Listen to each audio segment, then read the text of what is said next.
El imperio azteca era multiétnico. Los tres grupos étnicos principales eran los mexicas, los acoluas y los tepanecas. Estos tres grupos hablaban náhuatl, al igual que muchos otros pueblos de la meseta central mexicana. Sin embargo, también había muchos otros pueblos que hablaban diferentes lenguas y que fueron conquistados por los aztecas. Los hablantes de otomí eran una gran minoría étnica en el centro de México y formaban mayoría en algunas zonas, como el Valle de Toluca. Otros grupos étnicos sometidos al dominio azteca incluyen a los totonacas, los mixtecos, los zapotecas y hablantes de varias lenguas otomangues. Este mapa muestra las diversas lenguas indígenas de México, el náhuatl, lengua azteca, y las lenguas relacionadas se muestran en rojo oscuro.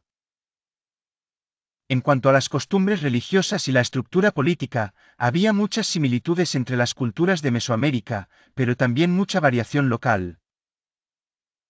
Diferentes ciudades y pueblos adoraban a diferentes dioses y tenían diferentes costumbres, pero había algunas deidades, como Quetzalcóatl, que parecen aparecer en una amplia gama de culturas. Además, hay una gran continuidad en ciertas prácticas y creencias religiosas entre las culturas.